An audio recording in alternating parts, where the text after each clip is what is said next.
Hello everyone! I am back with another video, and today I would like to react to a video about design trends for 2024. My name is Ivana and I am an aspiring graphic designer, and I want to see what kind of trends are waiting for me in 2024. Let's check it out together. Alright, so let's see what type of videos we have when searching for graphic design trends. Some things pop up. I've watched this one, Graphic Design Trends in 2024, which was published 7 months ago, which is strange. How would you know?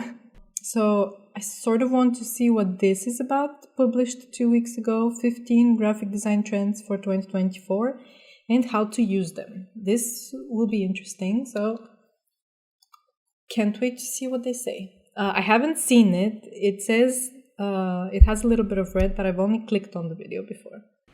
I have 15 graphic design trends that you should know about or at least consider for 2024. Plus, I have a bonus trend that I think is picking up quite nicely that you should know about, and I'll share that at the end, along with 5 super important tips you need to keep in mind when thinking about graphic design trends, especially when it comes to consumer trends versus design trends just for the sake of designing. Well, okay, this seems like there will be a lot of knowledge in this video, so I'm excited to see what this guy says. I'm sorry, Kittle. I haven't seen this channel before. Thank you for the video, Kittle. Yeah, let's go. But let's dive in. First up is abstract shape masks, or really just abstract shapes in general. What we've been seeing is a lot of photography masked inside these shapes to give social posts or flyers or even merch an intricate or cut look. Sometimes this will be organic looking masks, other times this might be more geometric and straight. I can see the ideal use case being social media posts, poster designs, album cover art, or even book covers. The nice thing about this masking technique is that it can easily be applied across a lot of different design styles like retro, elegant, maximalist, and many more. All right, so the first design trend with the abstract shapes as masks are really nice. I've actually seen them, everywhere. I've used it in my latest design for UI, which I will show in a later video. But I do like it. Obviously, I've seen a lot of them lately even, so it's nothing new that I haven't seen. I think this will obviously continue in 2024. Like, I can definitely see how it will be a trend in 2024. Let's see the next one. Is the eco-friendly or organic style design trend, specifically catered towards brands and companies that value preservation initiatives like saving the forest, cleaning up the ocean, protecting our wildlife, and valuing recycling or saving natural resources. What you'll notice about this style is the jagged or rugged typography mixed with organic shapes that are rather simple, paired with color palettes that match, i.e. greens, tans, browns, blues, and other colors that make sense in nature. I think the main use case for this style is definitely logo and packaging design, as more businesses are becoming more aware of the type of materials they are using and taking the opportunity to raise awareness on issues like this, which in turn builds more customer loyalty. So that being said, you'll need to think about if a design style like that actually fits your brief and fits in with the values of the company. And again, lucky for you, we already have a ton of templates just like this in Kittle that are ready for you to click in and edit in just a few seconds, which can also be super helpful if you're trying to make eco-friendly t-shirts for something like print on demand. All right, so I really like this one, like the previous one. I really like the eco-friendly trend. Like he said, I don't know how many companies can actually use this as a trend. Definitely I can see there will be more like campaigns, like companies could make like campaigns for showcasing their eco-friendliness and or what type of steps they're taking to be more eco-friendly. This is more like retail, probably companies. I could definitely see this happening. I don't know how realistic it could be for all logo design and packaging. Like packaging, they will probably try to convert the packaging to more recycled materials or recyclable materials. But logo design, I don't know, like how many companies, how many niche companies can there be that could benefit from a logo that looks like the ones that he showed? I don't know. Our next trend has been on the rise for a while, and that is maximalist design. Now, I think there are a lot of subsets to this design, and we could dive into like brutalism or anti-design, which in my opinion fit right in the category of maximalist. The main use cases we've seen for this trend are poster designs, streetwear apparel like t-shirts and hoodies, and even certain web design elements and social posts. We are seeing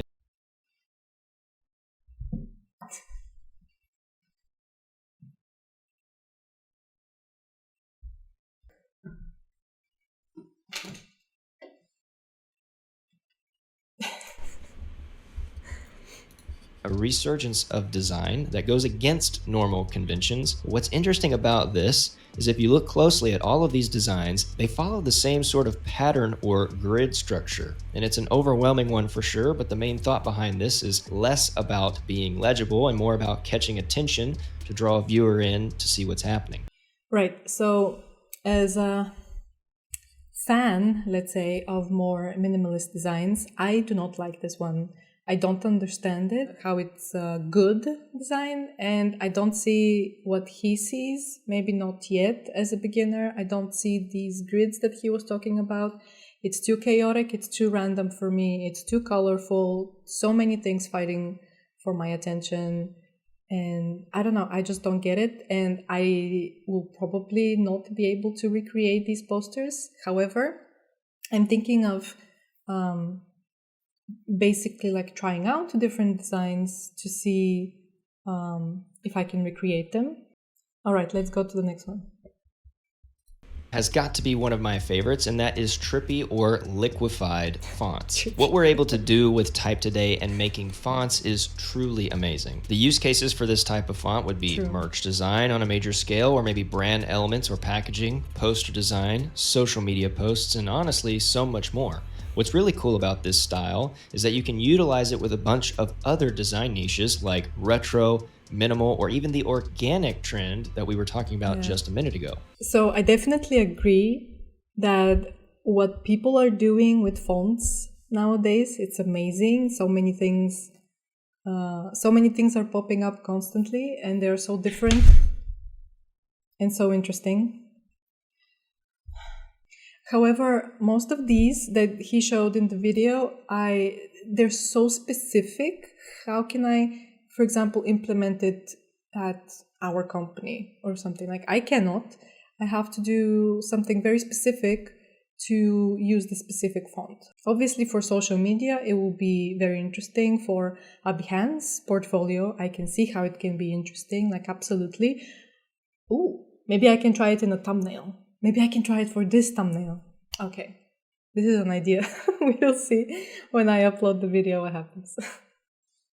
Our next design trend is another personal favorite of mine, and that's pixel art or pixelated icons. Now, of course, this trend is super popular in video games, but just think about the sheer amount of sticker designs or pins you can make for a specific niche, whether that's something like Dungeons and Dragons, or maybe it's a video game from way back in time that you know has a following and is super nostalgic. The opportunity for using pixelated icons in art is super high. We're also seeing pixel icons used for badges and rewards on streaming platforms like Twitch, and people are also using them as avatars on social media or gaming consoles. You could also use them as spot elements in title and poster design. Right. Yeah, this is very interesting because this nostalgia of the 90s is hitting hard, some of us millennials, and I could see how people are going back to the pixel art.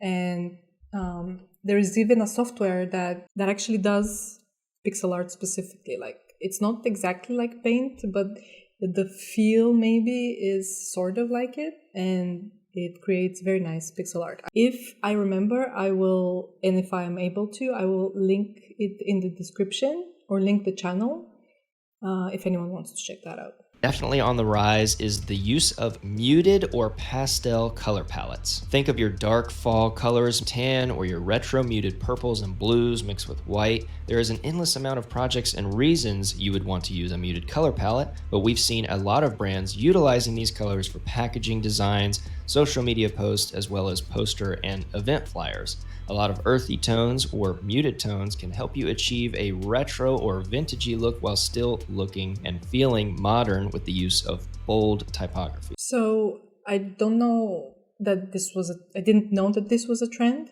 I suppose. I guess I had noticed that there are many, especially on Dribble and Behance, there are many designs with these colors and the bold typography, as he said. I didn't know that it was a trend though. I thought it just depended on the branding that these people were doing in their projects. But yeah, if it's a trend, I like it. Do more of this. Next trend has a name that I bet you've been trying to figure out what to type in to find it, and we're calling it kitschy retro design. The best way that I can describe this trend is somewhere between like an 80s retro and a brutalist approach. This design trend is great for sticker designs, fun branding elements and campaigns, even flyers and posters, or maybe even quirky web design, and it's definitely perfect for social media posts. Yes. It's quite brilliant, bringing both that. neo-retro style and modern aesthetics together, utilizing these muted but vibrant color palettes of pink, blue, purple, and brown mixed with bold, fun typography. Definitely, I can see this as stickers or social media posts. Again, I feel like it's more a company could use it as a campaign instead of a whole brand. I feel like this will get old pretty fast. I hope I'm not right in this. I don't have any experience with trends from before, so I don't know what I'm talking about. Because it gained popularity so fast, I think it will die out pretty fast as well. We'll see. Revived design style coming up is nostalgic editorial design. The actual ads from the 80s might be some of the best and clever pieces that I've ever seen. Mixing elegant serif typography with a big product cutout brings back the nostalgic feeling from seeing a car ad, or maybe an alcohol or spirits ad, or maybe a watch ad. Use cases for this style are product marketing, social media posts, web design, and of course, posters and event flyers. Like I said before, this style really reaches back and pulls on your strings, pulls on your emotions from what you saw back in the day, unless you're super young or something like that. But a lot of brands are actually starting to implement this style into their advertising, like campaigns or different social posts and things like that. Yeah, this looks very traditional to me. Traditional ads and, like he said, editorials. So I don't know how much it will be kept as a trend, maybe, but the design is very intuitive.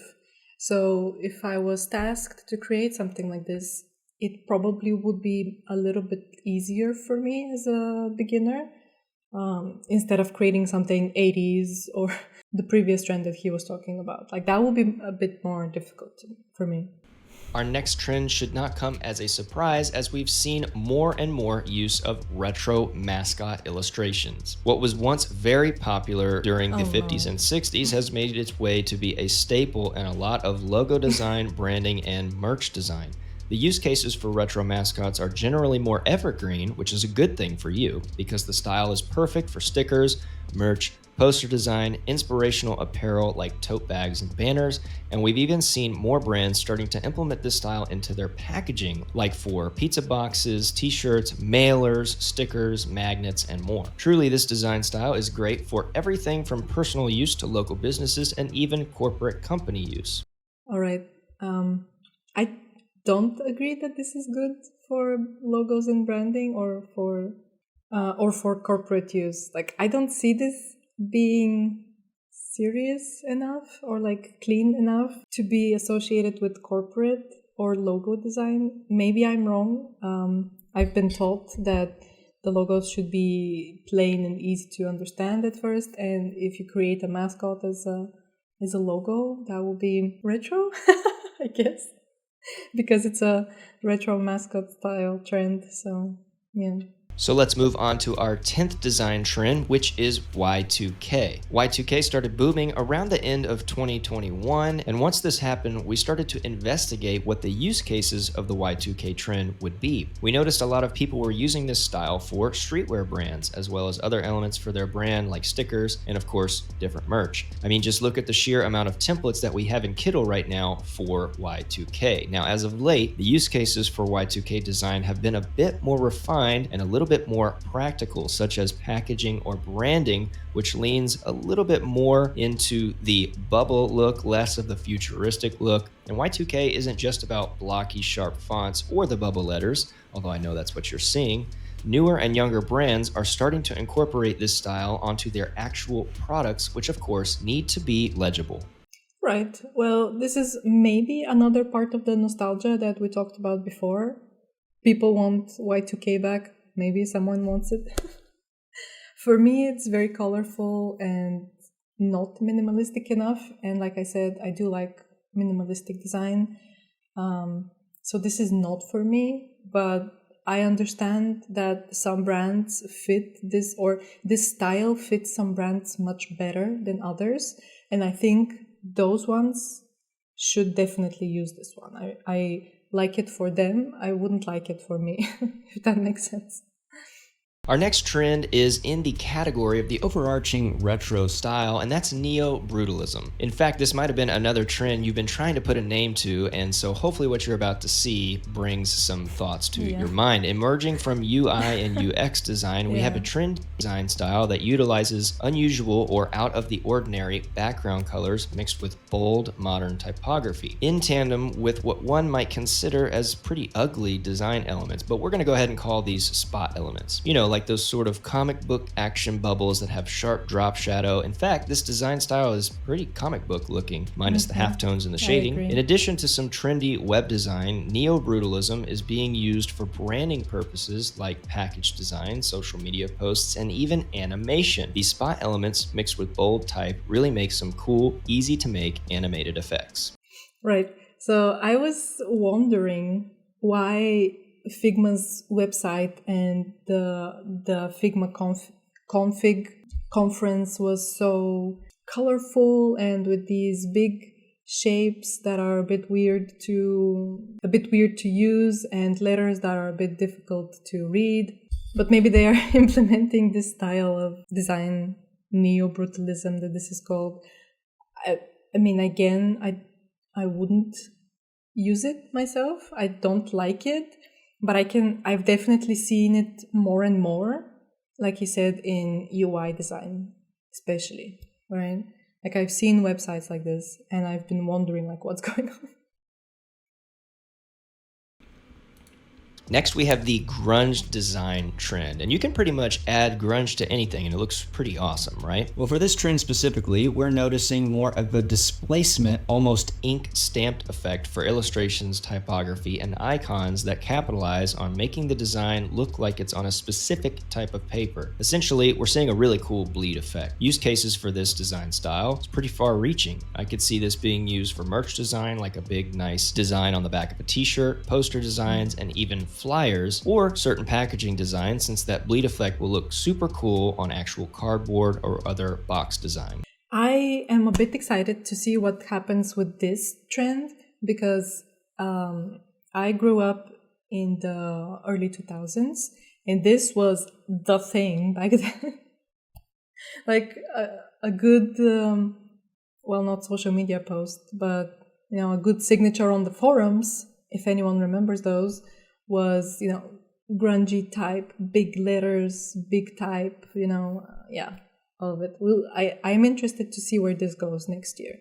A favorite of mine is minimal utilitarian design. Now, don't let the word minimal here fool you because there's still a lot going on. I want you to think of a really trendy, well laid out packaging label because that's kind of what this trend reminds me of. You'll notice we're pretty much staying to black and white, hence the minimal part of this design. Yeah. And then we have photography or iconography that matches the bold geometric typography. It should remind you a lot of architecture, how every little piece fits together in the design so well. Use cases for this trend is first and foremost presentation decks and website design. There's almost no better way to get your point across than this super clear style. But you could also utilize this style in your event flyers and of course packaging and packing labels that will set your brand just apart from the rest.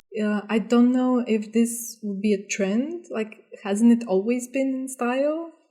Maybe I'm wrong, but I have made a website with this design back in 2021. So I don't know if this is a new thing, if it just continues as a style, or is it a trend? I don't know. I am interested though to see how it goes. Art Deco is our next design trend, and Art Deco has been around for a while, as this dates back around the 1920s, and a lot of people refer to this trend as the Gatsby trend or the Great Gatsby trend, because again, that's what it looked like back in the 1920s. We're seeing more and more thin gold framing with geometric sans serif type, or maybe streamline type is another word that comes to mind. And the use cases for this design style are labels, wedding and invitation cards, cocktail menus, and even just branding for bars and restaurants in general. I love me a good speakeasy, and pretty much everyone I have gone to Has some sort of branding just like this. I really, really like Art Deco. I hope that I get to design something in this style next year or the year after that. Like, I don't care. I've watched many tutorials from last year or this year with this type of style. New Year's posters, other event posters, and yeah, they're so pretty. They're so pretty, they're so elegant, they look elegant, and I like it.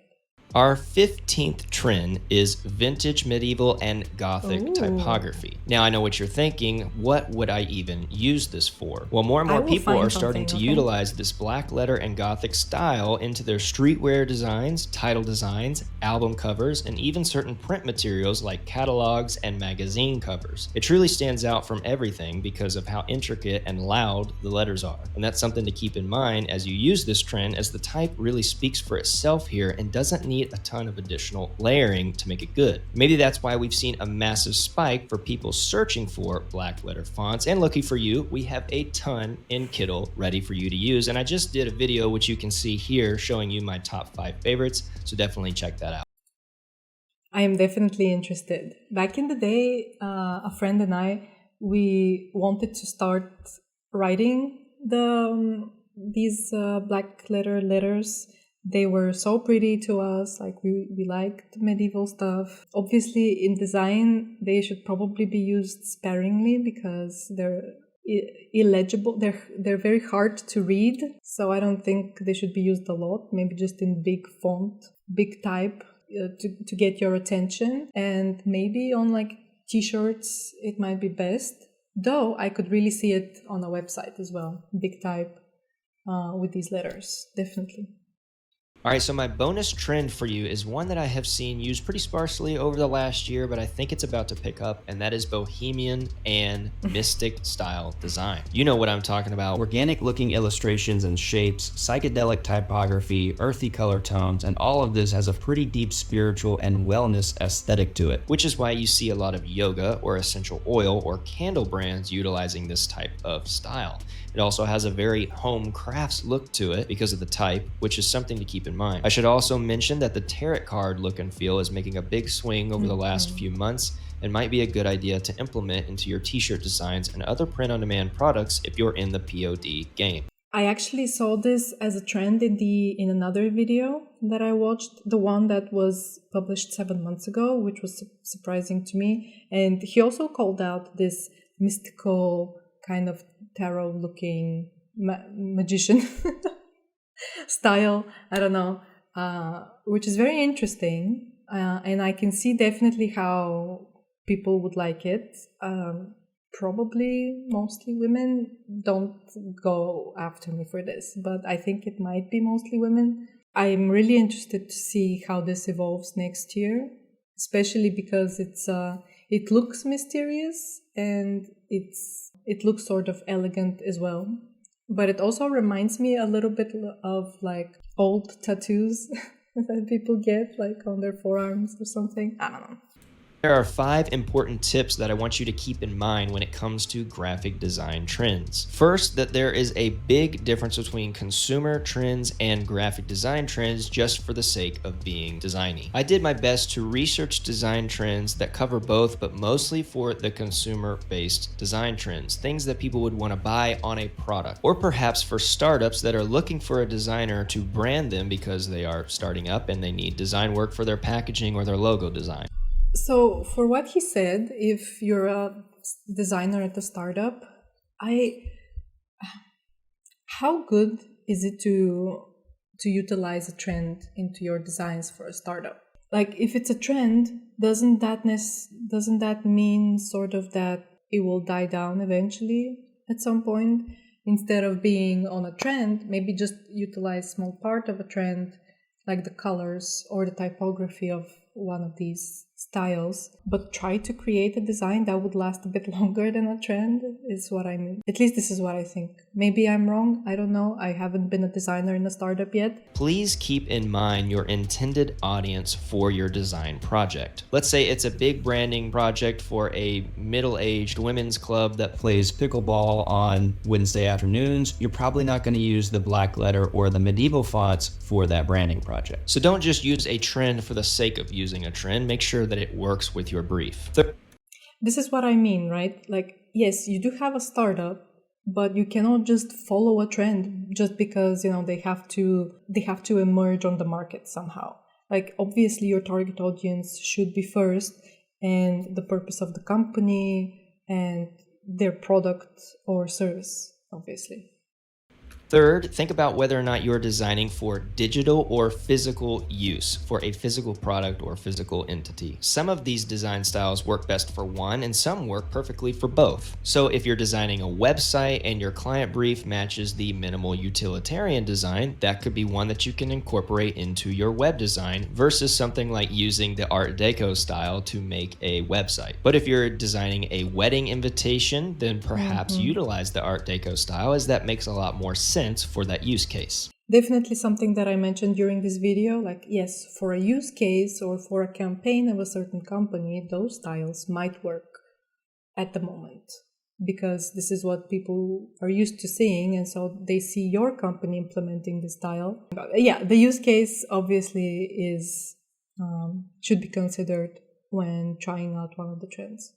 Fourth, make sure you don't put all of your faith into design trends, as they are, after all, just trends that may come and go, and some may stay evergreen for a while. Make sure that you do your research and use data to figure out what's really working. Look at your competition or other shops that are doing something similar to you so that you make sure that you fit in with what consumers are looking for. Perhaps try to utilize one of these design trends with another niche or another style to make something new. I actually am interested in trying this out. I think it will be a good exercise to design on a brief, but at the same time try to propose to the client a certain aesthetic that maybe matches one of the trends or some parts of that trend. I think this would be an interesting task that you could give yourself as an exercise, because I don't have a client right now who will give me a task. And finally, use Kittle to make all of your designs, because we have pretty much everything you need, everything that I described in this video. We've got it all for you to use. All right, guys. Well, you can see Kittle here, the channel. You could obviously go watch the video yourself if you want and use their product, I guess. Right. Well, this was a very interesting video for me to watch. I've obviously watched other design trends before, but I've never really thought as much about them because I haven't been considering my work as a graphic designer in the future. So didn't really think like how would I use a trend in my work in the future, in 2024 or in the next year, and how much a trend would actually impact that design and that, let's say, brand identity in the future, right? Like I didn't care about this before, so But yeah, which design trend did you like most? I think I like the grunge and the Art Deco styles the most out of these. So I don't know. I think I want to try them at least once in 2024, see how it works out. All right. Well, thank you so much for watching. Comment below what you think about these trends. Let's start a conversation. Let's start a discussion maybe. What do you plan on using any of these in your designs, or have you done them before in your designs? That will also be interesting for me to see. All right. Thank you very much for watching, and bye.